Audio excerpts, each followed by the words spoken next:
Monsieur Taupe, qui est Monsieur Taupe? Eh bien, on va vous expliquer un peu qui est Monsieur Taupe. En fait, c'est un monsieur qui a parcouru une carrière artistique, puisqu'il était chanteur d'opéra de 1979 à 1991. En 2003, il est devenu fauconnier, il a travaillé au Parc Paradisio, il a eu un contrat fixe avec l'hôpital Erasme pendant 11 ans pour chasser les mouettes, les pigeons, pour les hélicoptères médicalisés, donc à l'aide de rapaces. Et de cette activité est découlée mon activité actuelle, donc l'activité de Monsieur Taupe, la naissance de Monsieur Taupe. À force d'avoir des demandes, tiens, tu pourrais pas venir dans le jardin capturer des taupes, des mulots, des campagnols pour nourrir tes faucons.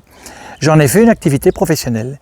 Et j'ai élargi mes compétences puisqu'actuellement je capture absolument tout ce qui est nuisible en Belgique, comme au Grand-Duché de Luxembourg, comme dans le nord de la France. Nous sommes ici à 20 km de la frontière française. J'y vais pour ceux qui connaissent, j'y vais d'ailleurs bientôt aussi. 08. Et l'activité de Monsieur Taupe, c'est la lutte antiparasitaire, hein. Donc c'est la désinsectisation, la dératisation et la désinfection. Donc les insectes, les animaux nuisibles et aussi bien que les puces, les pucerons, les cafards, les punaises de lit, tout ce que vous voulez. Ça fait maintenant 34 ans que j'opère avec succès. Je travaille seul, je travaille en confiance avec des personnalités, avec des privés, comme avec des entreprises. Je travaille beaucoup en usine concernant la régulation des pigeons, on appelle ça le tir sanitaire, puisque vous savez que les pigeons des villes sont porteurs de nombreuses zoonoses, transmissibles à l'homme comme aux animaux. On va parler de la peste aviaire par exemple, hein, ceux qui connaissent.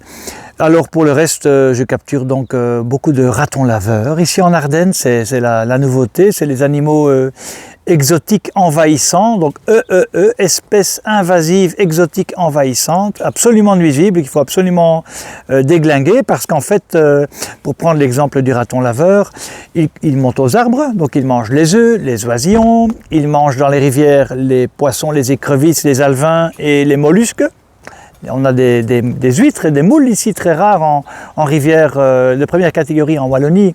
Ces animaux détruisent absolument tout. Ils se multiplient à l'infini. Il faut savoir que ça fait 8 jeunes par an au mois de mars, mais qu'après 2 mois, ils sont capables de se reproduire. La maturité sexuelle est à 68 jours. Et donc, nous sommes confrontés à une invasion en Wallonie entre 25 et 30 000 ratons laveurs sur le territoire de la région wallonne. Il se propage actuellement en Flandre. J'ai des appels téléphoniques de propriétaires d'arbres fruitiers dans le Limbourg qui se plaignent d'en avoir, parce que comme ça grimpe aux arbres, ça mange aussi les fruits. Voilà. Si vous rentrez chez vous, vous avez l'impression que votre maison est cambriolée, les tiroirs ouverts, les armoires et autres, bien souvent, ce sont eux, ils ont des mains, ils grimpent sur les murs, sur les façades des maisons, ils rentrent dans les toits. Le problème par rapport à la fouine, c'est le poids, ça fait 10 kilos. Et c'est porteur de la rage. Il s'agit ici du raton laveur. Je capture aussi des fouines, des putois, tout ce qui est renard, tout ce qui est nuisible en région wallonne, avec les autorisations nécessaires bien entendu.